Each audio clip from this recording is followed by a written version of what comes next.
راجو نے میرا سر اپنی گود میں رکھا ہوا تھا اور وہی میرے چہرے پر پانی کے چھینٹے مار رہا تھا۔ کچھ فاصلے پر میلے کچیلے چھیتڑوں میں ملبوس کسی انسان کی لاش پڑی تھی۔ اس سے اتنی شدید بدبو اٹھ رہی تھی کہ مجھے اکائی آتی محسوس ہوئی۔ چند گھونٹ پانی پینے کے بعد میرے حواس درست ہوئے تو میں نے راجو کے ساتھ اس لاش کا معائنہ کیا۔ وہ ایک کوڑی کی لاش تھی۔ وہ بدنصیب شخص کوڑ جیسے بھیانک مرض کی آخری منزلیں طے کر رہا تھا کہ راجو کی چلائی ہوئی گولیوں کا نشانہ بن گیا۔ شاید وہ یہ سمجھا کہ راجو سے گولی مار رہا ہے۔ اس زمانے میں کوڑ کثرت سے پھیلا ہوا تھا۔ طبی سہولیات نہ ہونے اور جہالت کے باعث لوگ مریض کا علاج معالجہ نہیں کراتے تھے، اس لیے مرض بڑھتا رہا۔ کوڑی کو عام طور پر اس کے رشتہ دار بھی قبول نہیں کرتے اور بیچارہ جنگلوں بیابانوں میں زندگی کے آخری ایام بسر کرنے پر مجبور ہو جاتا۔ اس وقت ہمارے سامنے ایسے ہی کسی کوڑی کی لاش پڑی تھی۔ عجیب بات یہ تھی کہ غالباً پولیو کے باعث اس کا داہنا پاؤں غیر فطری انداز میں مڑا ہوا تھا۔ مجھے یقین ہو گیا کہ الٹے قدموں کے وہ نشان اسی بدنصیب شخص کے تھے اور وہی راتوں کو تکلیف کے باعث جنگل میں چیختا رہتا۔ سادہ لو دیہاتی اسے پچھل پیری سمجھ کر اس سے خائف ہو گئے۔ نہایت بدبودار گوشت کی وجہ سے اس کی چلتی پھرتی لاش سے دیگر حیوان تو کیا شیر بھی قریب نہیں پھٹکتا تھا۔ میرے ہاتھ سے ظلم ہو گیا صاحب۔ راجو کی درد میں ڈوبی آواز میری سماعت سے ٹکرائی۔ میں نے اس کی طرف نگاہ اٹھائی تو صبح کاذب کے ملگجے اجالے میں راجو کی آنکھوں سے آنسوں کی لڑیاں بہتی صاف دکھائی دیں۔ ارے بے وقوف، تو نے تو اس بدنصیب پر احسان کیا ہے، میں نے اس کا کاندھا جھنجھوڑتے ہوئے کہا۔ سسک سسک کر جینے سے یہ اندھی موت 1000 درجے بہتر ہے۔ ہو سکتا ہے وہ بھی مرنا چاہتا ہو، ورنہ ایسے موقع پر کبھی یہاں نہ آتا۔ دن کے اجالے میں احاطے کا معائنہ کرنے پر انکشاف ہوا کہ ہماری چلائی ہوئی گولیوں میں سے کوئی ایک شیرنی کو زخمی کر گئی تھی، کیونکہ خون کے نشانات جنگل میں خاصی دور تک چلے گئے تھے۔ شیر کے شکار کا سب سے خطرناک مرحلہ اسے تعقب کر کے ہلاک کرنا ہے۔ مچان پر سے تو کوئی بھی درندہ بآسانی شکار کیا جا سکتا ہے، مگر دو بدو مقابلے میں شکاری کی اپنی جان جانے کے امکانات بھی خاصے ہوتے ہیں۔ شیر زخمی ہو تو خطرہ دو چند ہو جاتا ہے۔ ہم نے فوراً شیرنی کا تعقب کرنا مناسب نہیں سمجھا اور گاؤں واپس آ گئے۔ نمبردار ہماری بپتا سن کر حیران و پریشان ہو گیا۔ ہمارے یقین دلانے کے باوجود وہ یہی سمجھتا رہا کہ جنگل میں اب بھی پچھل پیری موجود ہے۔ تاہم جب اس نے دوسرے لوگوں کے ساتھ جا کر کوڑی کی لاش دیکھی تو ان سب کا خوف دور ہوا اور انہیں یقین ہو گیا کہ دیہات کے باشندوں کو ایک آدم خور شیرنی ہلاک کر رہی ہے۔ ہمارے پوچھنے پر اس نے بتایا کہ اس گھوڑے کے مالک کا تاحال کوئی سراغ نہیں مل سکا۔ 2 گھنٹے آرام کرنے کے بعد ہم نے تھانے سے شیر کے شکار میں استعمال ہونے والے سدھائے ہوئے گھوڑے منگوائے اور آدم خور کے تعاقب میں نکل کھڑے ہوئے۔ یاد رہے، جوں آدم خور کا تجربہ بڑھے، اس کی مکاری، چالاکی اور صفاقی بڑھتی جاتی ہے۔ اس کی حساسیت اتنی قوی ہو جاتی ہے کہ وہ دور سے شکاری کی بو پا لیتا ہے اور پھر ادھر کا رخ نہیں کرتا۔ ایسے میں اگر وہ شکاری کے ہاتھوں زخمی بھی ہو جائے تو معاملہ مزید گھمبیر ہو جاتا ہے۔ دوسری طرف زخمی آدم خور کو تلاش کر کے ہلاک کرنا بڑے دل گردے کا کام ہے۔ عام طور پر شکاری شیر تلاش کرنے کے لیے ہانکا کراتے ہیں۔ چونکہ میں پہلے 2 مرتبہ ہانکے کے دوران تلخ تجربات سے دوچار ہو چکا تھا، اس لیے میں نے تہیہ کر لیا کہ آئندہ کبھی ہانکے کا سہارا نہیں لوں گا۔ ہم نے زخمی شیرنی کو تلاش کرنے کی مہم کا آغاز متروک مندر سے کیا۔ خاصی دور تک زخمی درندے کے خون کے نشانات ہماری رہنمائی کرتے رہے۔ پھلدار کا وہ علاقہ خاصا زرخیز اور شاداب تھا۔ جنگل سے نکل کر ہم ایک ناہموار علاقے میں پہنچ گئے۔ وہاں اونچے نیچے ٹیلوں کی بہتات تھی۔ وہیں ایک جگہ کچی زمین پر آدم خور کے نقوشے پاس صاف نظر آئے۔ گزشتہ شب شیرنی نے 10 میل کا فاصلہ طے کیا تھا۔ اس کا مطلب تھا کہ وہ زیادہ زخمی نہیں ہوئی تھی۔ بصورت دیگر وہ اتنی طویل مسافت کبھی طے نہ کرتی۔ ایک ٹیلے کی بلندی پر پہنچ کر ہم نے گھوڑے روک دیے۔ دوپہر کی چمکتی دھوپ میں ہمارے سامنے 10-15 کچے مکانات پر مشتمل ایک بستی آ گئی تھی۔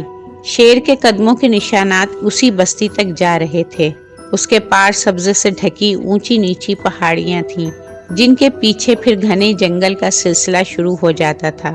بستی پر چھایا موت کا سا سکوت اس کی ویرانی کا غماز تھا۔ ہم گھوڑوں کو دل کی چال چلاتے بستی میں لے گئے۔ مکان ٹوٹے پھوٹے پتھروں اور گارے سے بنائے گئے تھے، جن کی چھتیں گھاس پھوس اور لکڑی سے بنی ہوئی تھی۔ مکان کے سامنے دور تک کشادہ میدان تھا، جس میں کہیں کہیں کھیت نظر آئے، مگر اب وہ بنجر ہو چکے تھے۔ ہم نے ایک دو گھروں کے اندر جھانکا، مگر ٹوٹے پھوٹے گھروں اور پرانے کپڑوں کے سوا کچھ نظر نہ آیا۔ یوں لگتا تھا جسے وہاں کے مکین ہنگامی حالات سے دوچار ہونے کے بعد شدید خوف و ہراس کی حالت میں بستی خالی کر گئے ہیں۔ آدم خور کے علاقۂ واردات میں کسی بستی کا ایسا حشر معمول کی بات تھی۔ ہم پہلے بھی ایسی کئی بستیاں دیکھ چکے تھے، اس لیے زیادہ حیران نہ ہوئے۔ مجھے یقین تھا کہ اس بستی کے بد نصیب مکین آدم خور سے کم اور پچھل پیری سے زیادہ خائف تھے۔ گھروں کی درمیانی راستے پر جہاں کہیں نرم مٹی تھی، وہاں ہمیں شیرنی کے پنجوں کے نشانات صاف دکھائی دیے۔ وہ گھاس کے میدان تک جا رہے تھے۔ ابھی ہم نشانات کے تعاقب میں آگے بڑھنے کا سوچ ہی رہے تھے کہ جنگل میں شیرنی کے گرج گونجی، جس کے ساتھ ہی یکے بعد دیگرے رائفل کے 2 دھماکے سنائی دیے۔ اگلے لمحے فضا پر یوں سکوت چھا گیا گویا کچھ ہوا ہی نہیں تھا۔ ہم دونوں ششتر کھڑے ایک دوسرے کا منہ تکنے لگے۔ وہ دھماکے شناخت کرنے میں مجھے بمشکل 1 پل لگا۔ 375 میگنم نامی رائفل اس زمانے میں یا تو پیشہ ور شکاریوں کے پاس ہوتی تھی یا پھر ڈاکوؤں اور جاگیرداروں کے پاس۔ بہرحال اس کا کسی عام آدمی کے پاس ہونا محال تھا۔ ابھی ہم ان دھماکوں اور شیر کی گرج کے بارے میں سوچ ہی رہے تھے کہ گھاس کے درمیان سے وہی آدم خور نکلتی دکھائی دی، جس کی تلاش میں ہم صبح سے مارے مارے پھر رہے تھے۔ میں نے فوراً رائفل کندھے سے لگا لی اور اس کی دوربین میں دیکھا کہ شیرنی کی گردن سے خون کا دھارا بہہ رہا تھا۔ یہ زخم بلا شبہ تازہ تھا۔ وہ یوں اندھا دھند بستی کی طرف بھاگی چلی آ رہی تھی جیسے اس کے پیچھے کوئی بلا پڑی ہوئی ہو۔ شاید اس نے بھی ہمیں نہیں دیکھا تھا۔ میں نے فوراً راجو کو اشارہ کیا اور ہم دونوں ایک مکان کی اوٹ میں اس طرح سے بیٹھ گئے کہ ہم تو شیرنی کو دیکھ سکتے تھے، مگر ہمارا فوراً اس کی نظروں میں آ جانا ممکن نہ تھا۔ زخمی ہونے کے باوجود شیرنی اس قدر سرعت سے بھاگ رہی تھی کہ اس پر نظر نہیں ٹھہرتی تھی۔ جلد ہی وہ میدان سے نکل کر کھیتوں میں داخل ہو گئی۔ جیسے ہی اس کا زردی مائل وجود کھیتوں سے برآمد ہوا، میں نے اسے اپنے نشانے کی زد پر لے لیا۔ چند قدم دوڑنے کے بعد شیرنی نے جست لگائی، ساتھ ہی اس کے حلق سے ایسی زبردست دھاڑ نکلی کہ پورا علاقہ لرز گیا۔ ہوا سے خمسہ پر شدید گرج کے باعث جو اثر ہوتا ہے، اس کے زائل ہوتے ہی میں نے رائفل پر گرفت مضبوط کی اور شیرنی کے سر سے چند انچ آگے نشانہ لے کر لبلبی دبا دی۔ 450 ایکسپریس کے دھماکے سے ماحول گونج اٹھا اور ساتھ ہی ہمیں شیرنی کا رخ بدلتا نظر آیا۔ دوسرے ہی لمحے وہ زمین پر گر کر لوٹنے لگی۔ اس کے حلق سے ایسی دہشت ناک آوازیں نکلیں کہ قریب اڑتے ہوئے پرندے تک خوفزدہ ہو کر دور نکل گئے۔ اس دوران راجو نے بھی گولی داغ دی۔ کچھ دیر بعد ہم دونوں اپنی رائفلیں شیرنی کے مچلتے وجود پر مرتکز کیے مکان کی اوٹ سے نکل آئے۔ ایک گولی شیرنی کے شانے کو چکنا چور کر گئی تھی، جبکہ دوسری نے ریڑھ کی ہڈی کو شدید صدمہ پہنچایا تھا۔ یہ دونوں زخم اس قدر کاری تھے کہ شیرنی کا دوبارہ کھڑا ہونا ممکن نہ تھا۔ وہ ماہی بے آب کی مانند تڑپ رہی تھی۔ میں نے رائفل لوڈ کی اور قدرے قریب جا کر اس پر خالی کر دی۔ چند منٹ بعد وہ ساقط ہو گئی۔ آدم خور بالآخر مر چکی تھی، مگر ہمیں یقین نہ آیا، اسی لیے دیر تک اس کے قریب جانے کی ہمت نہ کر سکے۔ 10-12 منٹ تک یہ دیکھنے کے بعد کہ شیرنی میں زندگی کی کوئی رمق موجود نہیں، ہم آہستہ آہستہ اس کے نزدیک گئے۔ شیرنی کے دانت اور پنجے گھسے ہوئے تھے۔ باریک بینی سے لاش کا جائزہ لینے کے بعد مجھے معلوم ہو گیا کہ شیرنی بڑھاپے کی وجہ سے آدم خور بنی تھی۔ ابھی ہم شیرنی کے معائنے سے فارغ ہوئے ہی تھے کہ جنگل کی طرف سے گھوڑے کی ٹاپوں کی آواز سنائی دی۔ تھوڑی دیر بعد ایک گھوڑا جنگل سے نکل کر ہماری طرف بڑھتا نظر آیا۔ دور سے دیکھنے پر لگتا تھا جیسے گھوڑے کی پیٹھ پر کوئی بوری لدی ہے۔ جوں گھوڑا قریب آیا منظر واضح ہو گیا۔ اس پر کوئی آدمی ڈھلکا پڑا تھا۔ سوار کی حالت خاصی خراب تھی۔ تقریباً تمام لباس خون رنگ ہو چکا تھا۔ کندھے اور پشت پر گہری خراشیں پڑی ہوئی تھیں۔ جن سے ابھی تک خون بہ رہا تھا۔ گھوڑے کی پشت پر بھی ایسی خراشیں نظر آ رہی تھیں۔ ہم نے سوار کو سنبھالا، اس سے فوراً گاؤں لے آئے۔ راجو ہر قسم کے زخموں کی دیکھ بھال مہارت سے کر لیتا تھا۔ گاؤں پہنچتے ہی اس نے سوار کے زخم صاف کرنے کے بعد ان پر مرہم پٹی کر دی۔ مجھے یقین تھا کہ سوار کی یہ حالت زار آدم خور کے ساتھ مٹ بھیڑ ہونے کے باعث ہوئی۔ پورے علاقے میں یہ خبر جنگل کی آگ کی طرح پھیل گئی کہ آدم خور شیرنی چل بسی ہے۔ لوگ دور دور سے اسے دیکھنے آنے لگے۔ پھلدار کے باسی تو اس قدر مسرور ہوئے کہ انہوں نے ہماری شان میں باقاعدہ جشن کا اہتمام کر ڈالا۔ کچھ دن بعد زخمی سوار کے زخم بھرنے لگے اور وہ بول چال کے قابل ہو گیا۔ ایک شام راجو کے ساتھ جا کر میں نے اس کی خیریت دریافت کی۔ ساتھ ہی میں یہ بھی جاننا چاہتا تھا کہ وہ کون ہے اور کہاں جا رہا ہے۔ ہمیں جنگل سے اس کی میگنم رائفل مل گئی تھی، جو غالباً تب اس کے ہاتھوں سے چھوٹ کر گر پڑی تھی جب شیرنی نے حملہ کیا تھا۔ میں پہلے ہی بتا چکا ہوں کہ وہ رائفل جاگیرداروں، ڈاکوؤں یا پھر شکاریوں کے پاس ہی ہوا کرتی تھی، لہٰذا میں اس شخص کی حقیقت جاننے کے لیے بےتاب تھا۔ بڑے اصرار کے بعد وہ ہمیں اپنی آپ بیتی سنانے پر رضامند ہو گیا، مگر اس نے میری حقیقت جاننے کے بعد مجھ سے وعدہ لیا کہ میں اس کی بابت جاننے کے بعد اسے آگے جانے سے نہیں روکوں گا۔ اس کی کہانی خاصی بے ربط تھی، جسے میں اپنے الفاظ میں بیان کرتا ہوں۔ وہ پھلدار سے 20 میل دور واقع جاگیر ڈھلوانا کے جاگیردار کا اکلوتا بیٹا نرمل پانڈے تھا۔ خاصی بڑی جاگیر کا اکلوتا وارث ہونے کے ناطے اس کی پرورش بڑے ناز و نم میں ہوئی تھی۔ ساتھ ساتھ اسے سیر و شکار کا بھی شوق تھا۔ یوں تو اس کی زندگی میں ہر خوشی کی فراوانی تھی، مگر شادی کے بعد اسے ایک دکھ نے آ لیا۔ یہ اولاد نہ ہونے کا دکھ تھا۔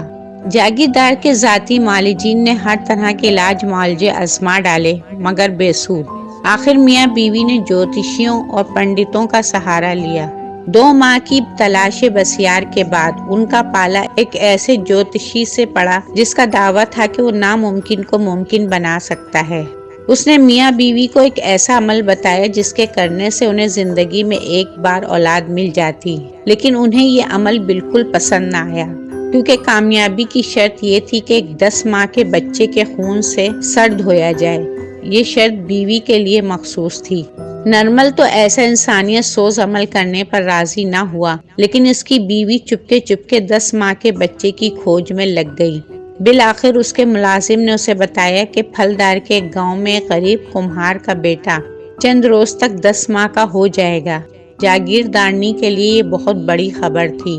اپنی گود بھرنے کے لیے وہ کسی کی گود اجاڑنے سے بھی نہ چوکی اور غریب کمہار کا بچہ اٹھوا لیا۔ چونکہ اسے خدشہ تھا کہ اس کا شوہر راہ کی رکاوٹ بن جائے گا، اس لیے اس نے عمل کی رات نرمل پانڈے کو نشہ آور دودھ پلا کر بے ہوش کیا اور بچہ لے کر وہاں سے نکل کھڑی ہوئی۔ اس کی منزل وہی سنسان مندر تھا جہاں وہ اپنا شکی القلب عمل کرنے سے قبل خود ہی آدم خور کا شکار بن گئی۔